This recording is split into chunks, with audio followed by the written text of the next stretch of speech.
شكرا يا ربي شكرا هديت قلبي شكرا. حضرت مولانا الیاس رحمۃ اللہ علیہ جو تبلیغی جماعت کے بانیوں میں سے تھے، ان کے دل میں بڑی فکر تھی کہ جب انگریز نے بر صغیر پر قبضہ کر لیا تو بہت دیہاتوں میں ارتداد پھیل گیا، مرتد ہونا شروع ہو گئے لوگ. یہ بہت فکر میں رہتے تھے کہ یہ مسلمانوں کو ہو کیا رہا ہے. کلمے کا لفظ پڑھنا نہیں جانتے تھے، یعنی اتنی جہالت پھیل رہی تھی. مدارس ختم کر دیے تھے انگریز نے، سارے تباہ و برباد کر دیا تھا مدرسوں کو. تو یہ بہت فکر، یہ راتوں کو اٹھ کے پریشان، نیند اڑ جاتی تھی ان کی کہ بھئی کیا کروں میں. تو بہت کبھی ان کا خیال آتا کہ میں بھی مدرسہ بناؤں.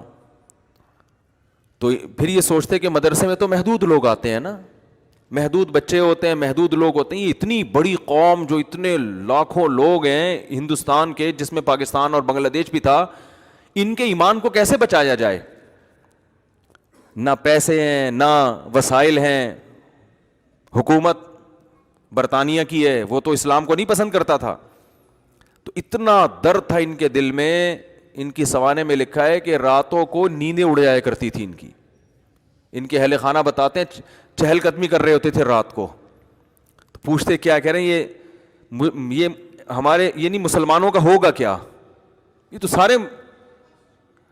سب اسلام سے دور ہو جائیں گے، اس کو کیسے روکا جائے.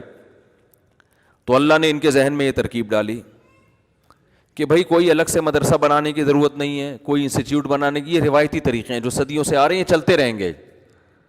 عوام میں کوئی بہت بڑا کام کرنا چاہیے. اور ان کے ذہن میں یہ بات آئی کہ جس چیز پہ انسان کا جان، مال اور وقت لگتا ہے، انسان کے دل میں اسی کی قدر آتی ہے. صحابہ کرام کی جان بھی لگی، مال بھی لگا اور وقت بھی لگا. تو ان کا جان اور مال اور وقت لگاؤ. اور جہادی تحریکیں بھی ناکام ہو چکی تھیں. بہت سے علماء انگریز کے خلاف کھڑے ہوئے. یہ جتنے دیوبند کے علماء ہیں نا، ان میں کوئی ایک بھی ایسا نہیں ہے جس نے انگریز کے خلاف جہاد میں حصہ نہ لیا. یہ انگریزوں، میں نے پرسوں ایک کتاب پڑھی، دی لاسٹ مغل. یہ انگلش میں کتاب ہے، ایک گورے کی، پوری کتاب نہیں، اس کا کچھ حصہ پڑھا. دی لاسٹ مغل، یہ کتاب آپ لوگ ضرور پڑھیں. اس انگریز نے مغلوں کی تاریخ پر ایسی شاندار اور اوتھینٹک کتاب لکھی ہے کہ ہٹو بچوں کر دیا اس نے. کیونکہ اس نے جب کوئی واقعات بیان کیے نا مغل حکومت کے خاتمے کے، تو اس واقعات میں اس نے اس زمانے کے اخباروں کے ٹکڑے بھی پیش کیے ہیں، ان کی تصویریں لے لے کے. یعنی کتنی ایک مستند کتاب لکھی نا اس نے. تو اس میں یہ لکھا ہے کہ انگریزوں کے خلاف جو لڑائیاں ہوئی ہیں نا، اس میں اس انگریز نے علماء دیوبند کے ایک ایک کے نام بیان کیے ہیں. وہ گورا لکھ رہا ہے کہ یہ وہابی تھے اور یہ لڑے، یہ لڑے، یہ لڑے، یہ لڑے. یہ میں اس لیے بتا رہا ہوں آپ کو کہ آج بہت سارے الٹے سیدھے الزامات علماء دیوبند پہ لگائے جاتے ہیں. تو انگریز کے خلاف اگر کوئی میدان میں حقیقی معنوں میں آ کے کھڑا ہوا ہے نا، تو کون کھڑا ہوا ہے؟ یہ وہی جن کو صوفی کہا جاتا ہے، جن کو کہا جاتا ہے یہ بس چٹائیوں پہ بیٹھ کے اللہ اللہ کرنے والے تھے. یہ چٹائیوں پہ بھی بیٹھتے تھے اور میدان جنگ میں گھوڑوں پہ بھی بیٹھتے تھے. تو جب وہ جہادی تحریکیں ناکام ہو گئی، کیونکہ مسلمانوں نے حقیقی معنوں میں ساتھ نہیں دیا. انگریز اتنا ذہن بنا چکا تھا کہ بغاوتیں ہو رہی تھیں، اپنے ہی لوگ بغاوت کر لیتے تھے.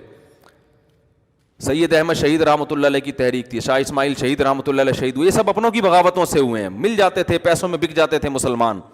تو اللہ کے فیصلے تو اجتماعی سطح پہ ہوتے ہیں نا. قوم صحیح ہوگی تو فیصلے ہوں گے، دو چار افراد کے صحیح ہونے سے تھوڑی ہوتا ہے.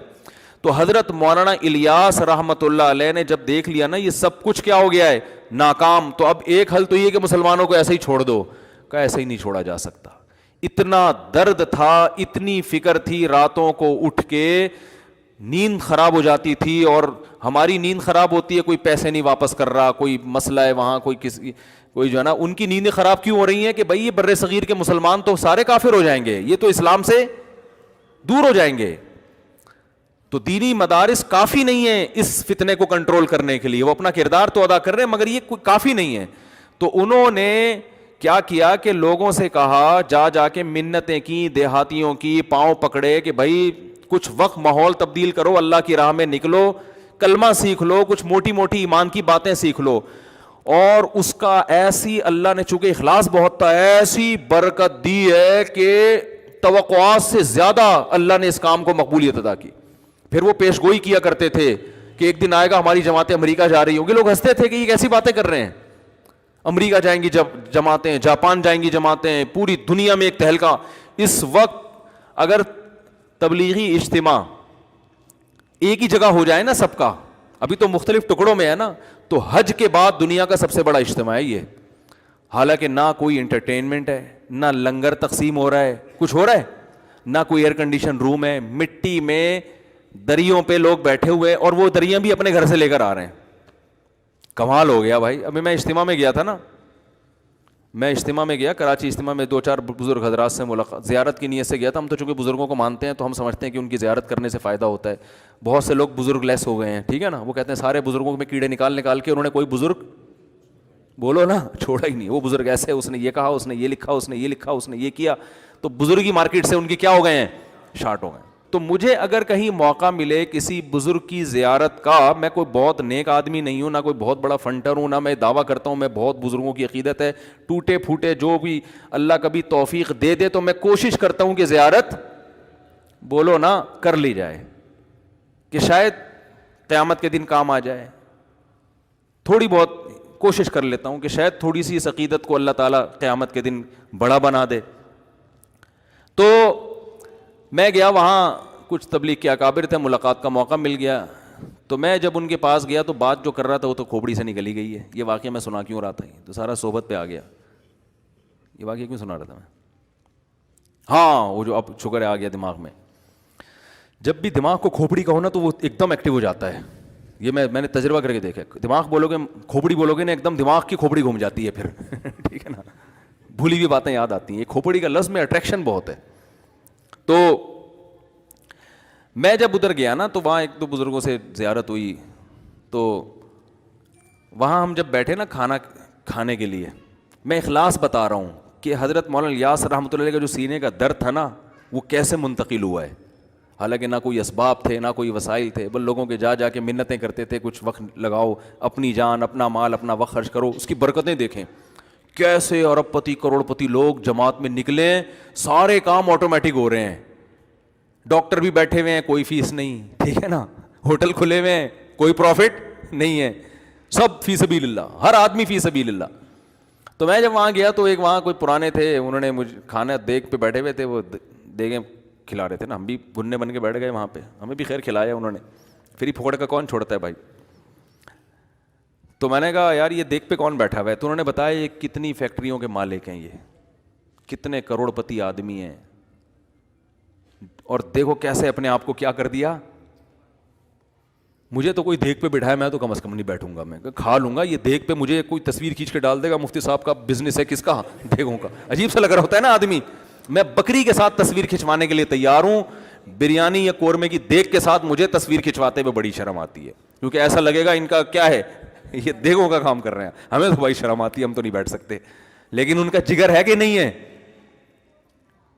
دیکھو ایک کوئی دیگے کو کسی کا بزنس ہے وہ تو بیٹھ جائے گا نا, لیکن اگر کسی کا بزنس بہت اونچے لیول کا ہو, اس کو دیگ پہ بیٹھتے ہوئے شرم آئے گی. وہ تو کہے گا میں دیگ کا آرڈر تو کر دوں گا, لیکن میں دیگوں میں کھانا بانٹوں گا نہیں, اتنی نہیں ہو رہی. ہاں بس آرڈر, جیسے ہم بھی کبھی کبھار کسی کو کھلانا ہوتا ہے, دیگ کا آرڈر کر دیا, بھائی ادھر ہی بانٹ بوٹ کے آ جاؤ. دیگ پہ بیٹھتے ہوئے انسان کو شرم آتی ہے. میں نے دیکھا یار دیگ پہ بیٹھ کے کیا کر رہے ہیں, اور ایک نہیں ہے, لاکھ ہزاروں لوگ تبلیغ میں جڑے ہوئے ہیں, ان کی کروڑوں روپے کی آمدن ہے, درجنوں فیکٹری ہیں, ایسا اپنے آپ کو مٹی میں ملایا ہوا ہے, خاک میں ملایا ہوا ہے, غریب سے غریب آدمی کے پاؤں پکڑ پکڑ کے اس کو اللہ کی راہ میں نکال رہے ہیں, جس سے کوئی لینا دینا نہیں ہے. تو جب یہ میں اصل بتا رہا تھا, کام جب شروع ہوا نا تبلیغ کا تو بہت پھیلنا شروع ہو گیا. حضرت مفتی محمد شفیع صاحب رحمۃ اللہ علیہ ایک دفعہ گئے حضرت مولانا الیاس رحمۃ اللہ علیہ کی عیادت کے لیے, بیمار ہو گئے تھے. تو حضرت مولانا الیاس رحمۃ اللہ علیہ نے فرمایا, جو میں اصل استدراج سمجھانا چاہ رہا تھا کہ بے دین میں اور دینداروں میں کیا فرق ہوتا ہے, کہ بے دین آدمی کو گناہ کر رہا ہے, عیاشی کر رہا ہے, اور اس کو نعمتیں مل رہی ہیں تو سمجھتا ہے کہ کیا یہ سب صحیح ہو رہا ہے بھائی. اور جو اہل اللہ ہوتے ہیں وہ تقوی اختیار کرتے ہیں, اور ان کو عیاشی نہیں بلکہ ان کے دین کے کام میں برکت ہو رہی ہے, تو وہ سمجھ رہے ہوتے ہیں شاید اللہ کی طرف سے ڈھیل نہ ہو کہیں, ایسا نہ ہو اللہ ناراض ہو اور اللہ نے کہا چلو ابھی کام کو پھیلنے دیتا ہوں. تو حضرت مولانا الیاس رحمۃ اللہ علیہ بیمار تھے. حضرت مفتی محمد شفیع صاحب رحمہ اللہ تعالیٰ نے ان کے پاس گئے, تو حضرت مولانا الیاس رحمۃ اللہ نے فرمایا کہ تبلیغ کا کام اتنا پھیلتا جا رہا ہے, مجھے ڈر ہے کہ یہ اللہ کی طرف سے ڈھیل نہ ہو. آپ اندازہ لگاؤ کہ ایسا نہ ہو کہ اللہ ہم سے ناراض ہو اور اللہ وقتی طور پہ ترقی دے رہا ہو ہم کو کہ چلو فی الحال تم جو کام لے کے چلے تھے میں اس کو پھیلا رہا ہوں, لیکن اندر سے اللہ کیا ہو, ناراض ہو, اور آخر میں ہمیں کہیں پکڑ نہ لے. تو حضرت مفتی محمد شفیع صاحب تھے مفتی, حقیقی مفتی. ایسے نہیں کہ آج پتھر اٹھاؤ تو کیا نکلتا ہے, ہر پاگل سے پاگل کیا بنا ہوا ہے, مفتی بنا ہوا ہے. اتنا سستا لفظ ہو گیا ہے نا کہ میں کہتا ہوں کسی کو کچھ نہیں آتا تو مفتی لگا دو اس کے نام کے ساتھ. جن چڑیل بھوت بھگانے والے بھی کیا ہیں, مفتی. استخارے نکال کے لوگوں کو الو بنانے والے بھی کیا ہیں. آج مجھے کسی نے بتایا امریکہ میں ایک صاحب استخارہ نکال کے بتا رہے ہیں اور کہ یہ کر لو یہ نہیں کر لو. میں نے, اور وہ مفتی بھی ہیں, میں نے کہا جیسے دن اور رات جمع نہیں ہو سکتے نا, مفتی اور استخارہ جمع. مفتی کو سب سے پہلے پتہ ہوتا ہے کہ استخارے میں کچھ نکل ہی نہیں سکتا, تو کہاں سے نکال کے پبلک کو بتا رہا ہے, یہ نہ کوئی سگنل نہ کوئی اشارہ. تو وہ جو تھے حضرت مفتی شفیع صاحب رحمۃ اللہ علیہ واقعی مفتی تھے. تو انہوں نے فرمایا کہ یہ استدراج نہیں ہے. استدراج بولو نہیں ہے, یہ ڈھیل نہیں ہے, آپ تسلی رکھیں. کہا کہ آپ کو کیسے پتہ چل گیا ڈھیل نہیں ہے؟ کہا اگر یہ اللہ کی طرف سے ڈھیل ہوتی نا تو آپ کو یہ خوف نہ ہوتا کہ یہ ڈھیل تو نہیں ہے. خاندانی جواب دیا کہ نہیں دیا؟ کیونکہ جب ڈھیل ہوتی ہے تو اس میں انسان یہ سمجھتا ہے کہ یہ نعمتوں کی بارش ہو رہی ہے مجھ پر, وہ تو اترانے لگتا ہے. جس کو یہ خوف ہے کہ بھئی آزمائش نہ ہو, یہ خوف اس کی علامت ہے کہ یہ ڈھیل نہیں ہے, یہ اللہ کی طرف سے برکت ہے, کام کی مقبولیت ہے.